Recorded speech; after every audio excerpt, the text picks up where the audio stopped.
Hey, what's up, good people? Welcome to Fire Up KC. This is another episode of The Dream, and it's your host, Zeke Wanganga. I hope you guys are pumped for this episode. Hey, if you've not subscribed or shared this, please subscribe. Actually, I'm gonna wait. I'm waiting for you guys to click it. Just click it right there. Just do it. Actually, I'm not gonna wait. I'm kidding. Just please subscribe and share. Let people know, because this is the show in KC that brings you all the top leaders in KC, the top entrepreneurs, the top artists from KC and across the world. So do not miss out. But let's get right into it. So for my guest today, he is a Côte d'Ivoire. He's originally from Côte d'Ivoire. He is a French / Afrobeat artist. Please help me make welcome the one and only Magicien. How you doing? I'm fine. How you doing? I'm doing pretty good. We used to make this joke. Let me see if you can get the joke. We used to do it, and we would say, did you hear that Côte d'Ivoire and Ivory Coast have a match?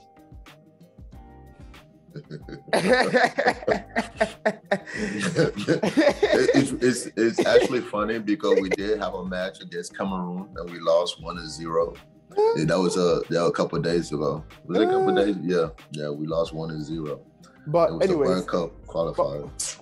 Welcome to the show. How you doing? How you feeling? I'm fine. How's it going? I know your album dropped. How you feeling? How's that going? How's everything going? It's going well. It's going pretty well. And I'm the type of person I really don't check, You don't want to check the stats. So I just let the album keep doing its work, Yeah. It's going well. I'm getting a lot of good feedbacks. I'm getting a lot of positive notes. I'm getting a lot of, people really jam the album. So I'm working on the second one right now.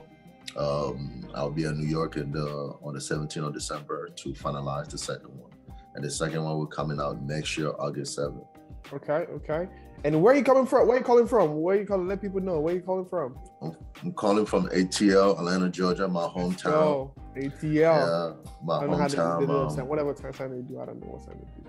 Right. Yeah, I grew up here. Went to school here, so this is my hometown. Awesome. Now, so give us a little bio. Just tell us a brief story of your journey from your country down to the US and how that kind of came about.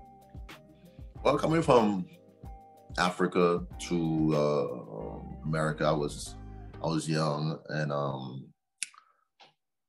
it was so different. It was so different. You hear good things about America and stuff, and when you got here, how people treat you. Back then, I don't know if it was the mentality thing, but it was kind of brutal.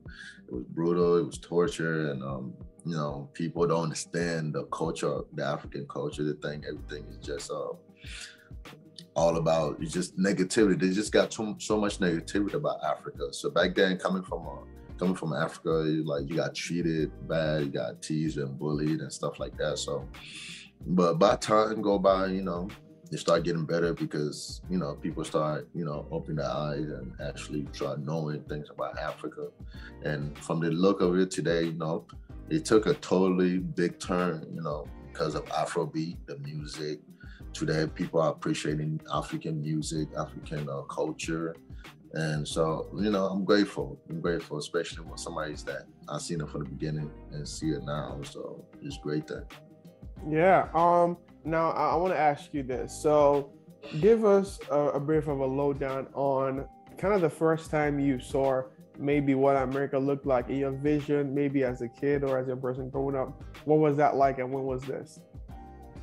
This was back in 2002. I arrived back in 2002. It was February. It was cold, and when I came to America, it was beautiful. Coming from the plane, it was beautiful, and the airport people was kind, and everything was okay. It was very beautiful, But like I said, mentality of people or what they see from refugees come from other countries, that was the challenge. That was the challenging part. But we made it through, and we thank God. Yeah. Let me ask you this. How old were you when you came in 2002? I came in when I was 7, going on 8. Going on 8. Okay. What was your first culture shock? What was it like on the plane? What were some things you noticed? And when you landed, what was some things that first stood out to you, would say? It was a lot of buildings, Yeah. and everything was bright, and back then I got here on Valentine's Day. I arrived in America on Valentine's Day, so it was really beautiful because it was putting up. Back then, they really worship the holidays. They really appreciate it. There was a lot of beautiful things going on. Hearts and balloons everywhere and stuff like that. So it was a good time. But yeah, is there something that stood out to you that you would say that was different? Is it something that shocked you? You would say, something that you would say that's not normal. You had to learn through and be able to understand. It was the gangs, the violence. It was the gangs and violence and the colors of how it was the violence that really caught my eyes, and how how people took the violence so seriously, how people took their colors. I didn't understand about Bloods and Crips, and when I first got here, because I never, Africa, we didn't know about anything like that. Exactly.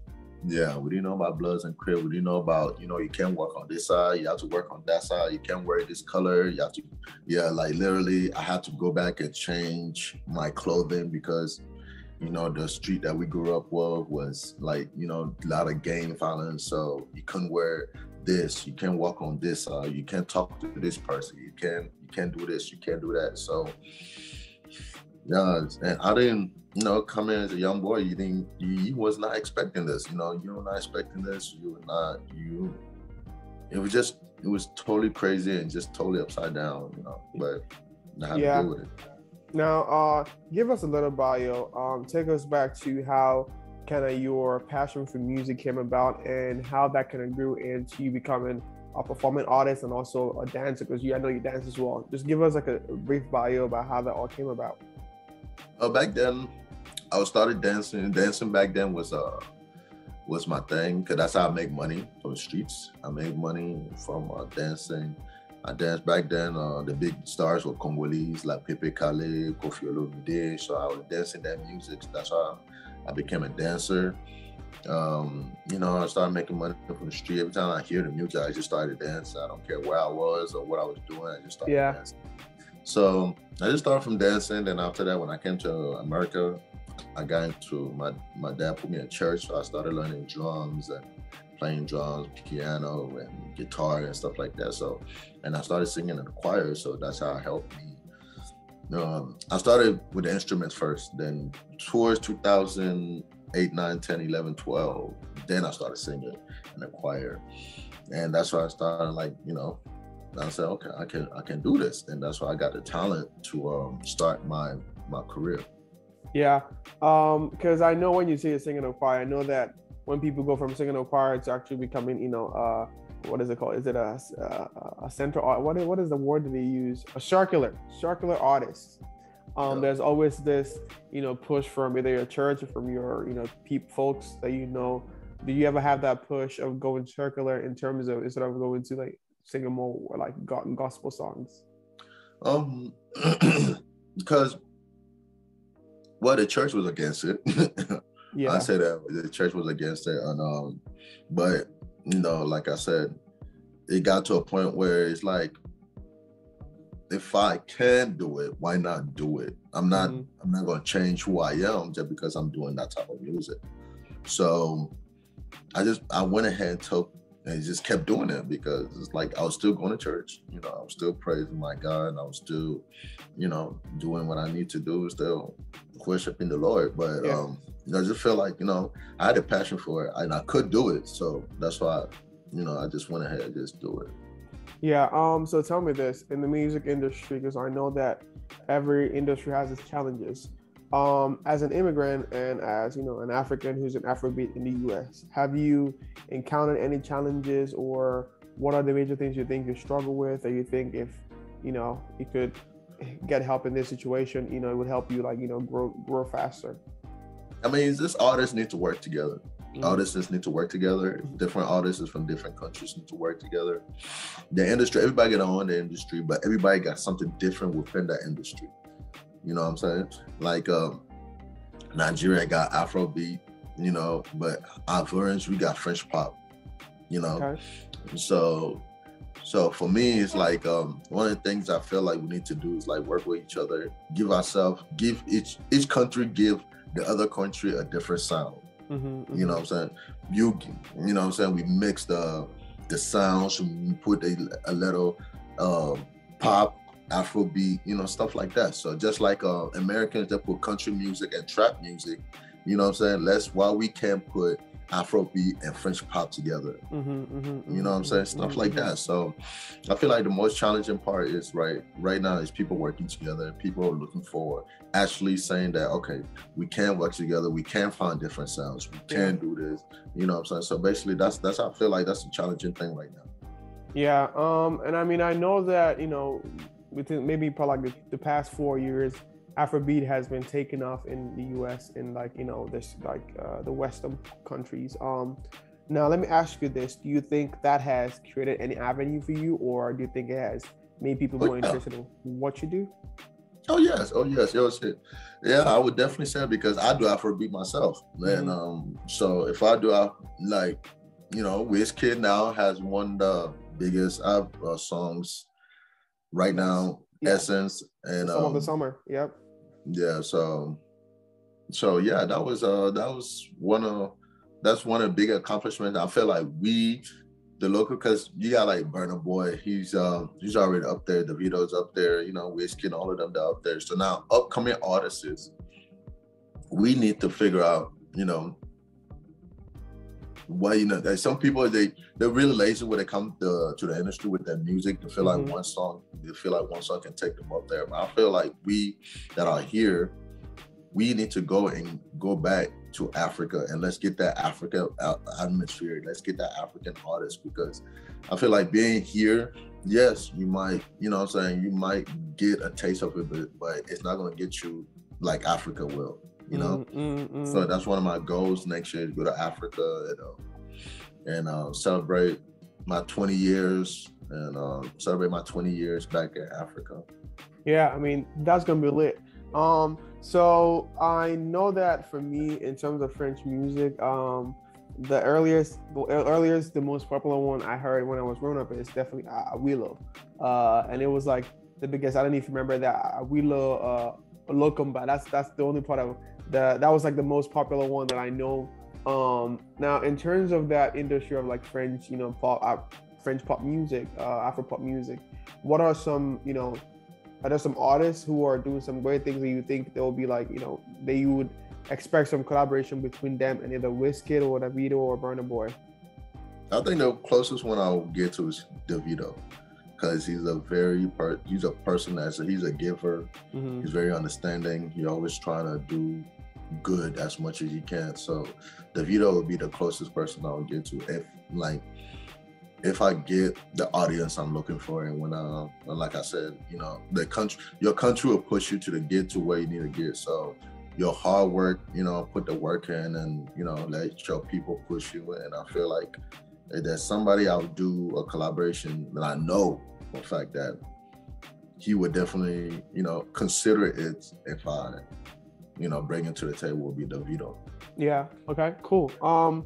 Now I wanna know this, because, you know, you've been in the game for a while now. Now tell me this: what is the future? What is the vision ahead when you look at your, you know, what you do and where you want to be able to get to? I feel like I feel like I got a great vision. I feel like my vision is great. I feel like I want to open a new door that actually allows people to actually work together, artists to work together. We need this new sound. Africa we're not just gonna follow Afrobeat. We need to switch the sound around, give them the new sound. Even if it doesn't blow in America, let it blow in Europe, let it blow in France, let it blow other places, you know? So I feel like it's going in the right direction. It's gonna be a great vision. Awesome. Okay, now let's pop your album. What are some of your best tracks that you want people to get on? And I mean, it just depends on what you want to do. If you want, you can play us something, and then afterwards I'm going to put that track in and we can jam with it. What are some of your best tracks, or something you want to, you know? Yeah.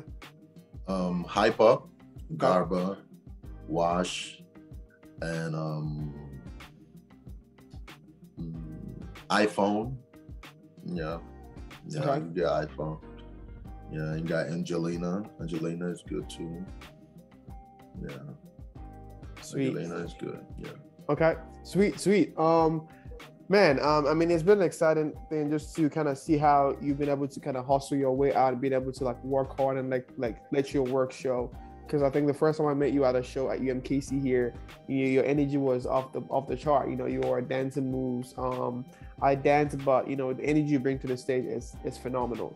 Now, in terms of what you do and looking back to how far you've come, what is one thing you would say to someone out there who's trying to be able to pursue their passion, pursue their purpose, and kind of follow the vision that they want to do that is different from the norm? The journey is hard. Mm-hmm. The journey is hard. It's tough. You gotta put in the work. The journey is so tough. The especially the negativity will be a lot. The negativity will be a lot. You gotta work. You gotta put in that work. You gotta find somebody, like you gotta find that producer that sees your vision, that actually believe in your vision, that actually gonna put in the work like you gonna put in the work. So if I'm talking to a younger person, I would tell them like, hey, do it. If you can do it, do it. If you want to do it, you gotta put your all into it, because at the end of the day, the negativity, especially the negativity towards an African artist in America, is a lot, because you would not think that, oh, they will listen to it, or do you think like they'll make fun of it, or do you think like they don't want to hear it, or they will not play in the club, or they will not play in the event. So it's a lot of negativity that will hit you. So just close your eyes, hold your heart, and do it. Do it. And also always think outside the box. What can I do different? What can I do that is different? What can I do that can put the spotlight on me? Where can I go? What can I do? You know what I'm saying? Different. Your music videos gotta be top notch. That's gonna be, because that's, if the song, this thing nowadays, if the song don't really hit, the video gotta hit. So you gotta really think outside the box, man. You really gotta work. You gotta push them hours and use it. I know, you know, African music is not cheap. To do African music is not cheap, because it takes the producer to actually hear what you want to do, actually put his all into it. So, you know, you gotta push them hours. It's gonna be expensive, but just know at the end of the day, it's something that you will have forever, and something that Africans will really cherish, and actually if they love it, they will push it. So just do it and don't think about it. Yeah, I mean, that's it. I mean, you said it all. Basically, whatever you do, put your all in it and make sure you're thinking outside the box, because you want to be able to create something fresh, new, that way that people can be able to kind of see and like, yo, that guy's doing it good. We need to learn what he's doing. Now, what are your favorite dance moves, you would say, has been your favorite that you do most of the time, that you teach people? What are your favorite dance moves? I mean, you know, coming from Ivory Coast, we had something called Roots Kaskas, and Roots Kaskas is like something that is very fast. It's based on a beat, and it's very fast. And I also do, you know, shaku. We do the leg walk. We do the shaku leg work, and I forgot the other one, but yeah, it's really, like, for me, I'm the type of artist that mix it all. You know, if the beat is good, I always create something with the beat. You know, we do the sukus with the waist, you know, dancing waist, like Angelina. Angelina is like more with the waist, you know, Congolese style. Garba is more the Afrobeat style. No, Garba is French pop and Afrobeat. So, and hip hop, that's Afrobeat. Wash, that's pop. That's pop English. Yeah, that's pop English and Fanti. You know, because I did a song with my guy from Ghana. He's a great rapper, so I did a song with him. So yeah, I do a lot of different things, man. I do a lot of different sounds. Awesome. So I want us to do this. I want us to do something fun, because we want a fired up show. We're about to get fired up. Is there a song on your album you want to play for us here today so we can jam to it and let the people know. Let the people know because I'm already turned up. I want to turn up. It's Friday. You already know. Okay. I got one of my favorite that's on here is Wash, okay. And I did it with my Ghanaian friend. I caught him just in time before he stopped doing music. He did a nice freestyle, so I told him if he can hop inside the studio and do it on the song, and he did. So it's called Wash. It's on the album, so I'm gonna play it. Wash my head. Wash my head. I na wote hona ya fatia wo pese wo ba be twitwa me tro na wo ma me hu se ye wo kan no na eno na bebe mu odo me de me dama ade ti na wo fa wo de so ma me na wo pese wo ba be twa me tro na wo pese wo che me se de wo kan no na wo ade ti na de bia wo pese wo che me se wo de wo nya bone da so me na ma ya bone ti na wo pese wo kan me se me nye de me pese me ye de Funky and sweet. Throw no now, me na me de me on the bed mount. She talks say she love me. She talks say she love me. She talks say. All I know is how to move my shoulders. I don't know. I didn't. Is there any dance move out there I don't know how to do so. But that's awesome. That's awesome.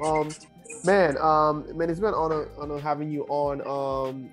But before we go, I want to ask you this: give me your top 5 artists. I would say Davido. Okay. But if we talk about it, like, all right, let's do this. Top 5 hip hop, top 5 Afrobeat. Okay, Afrobeat. Timaya. Yep. Yeah, he's the realest. Davido. Okay.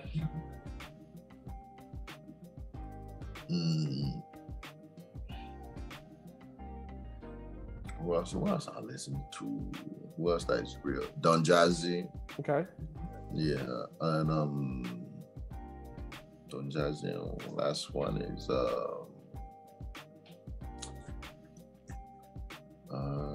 give me Alade. Give me Alade. Yeah. Yep. Give me Alade is good. It's good. Yeah, give me Alade. And last one would be who could I give the last one to? There's so many of them. Who could I give the last one to?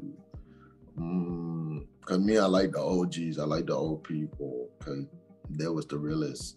You got the band in there. You got who else is old people in there? You got P Square in there. Yeah, P Square. I give them that because they actually broke through. They broke through and they opened the door for a lot of people. Speaking of and I recently heard they got back together. Boom, yes, they just got back together again, which is good. And I'm like, all those are Rude Boy and Mr. P. I don't get it, so you guys better come together.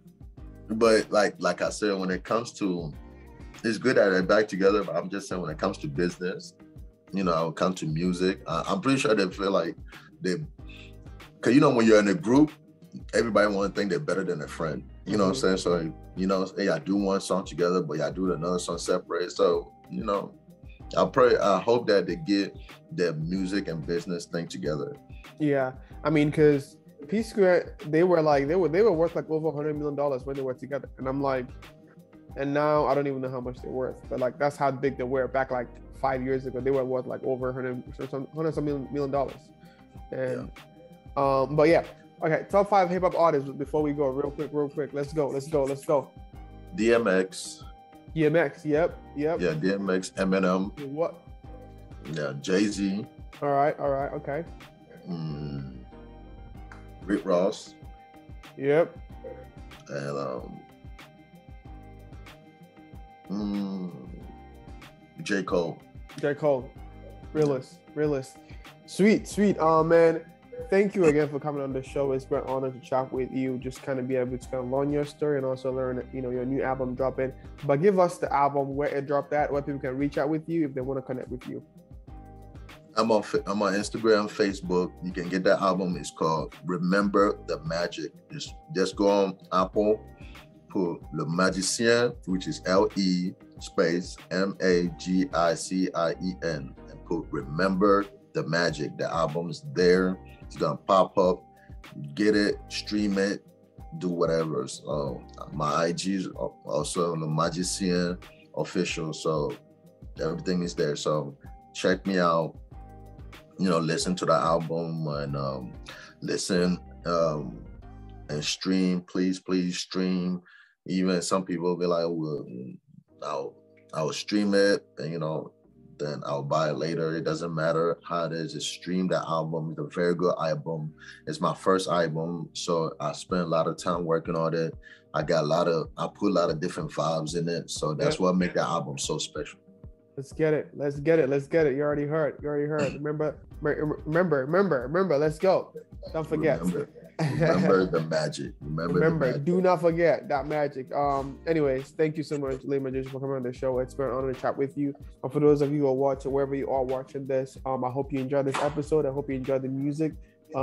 Thank you for tuning in. And you know what to do. Please subscribe at firedupkc.com, or you can go to YouTube at firedupkc, Instagram at firedupkc, Facebook at firedupkc, or as you know, share this and let people know. So thank you for tuning in. It's your host Zeke Wanganga, and you know what to do.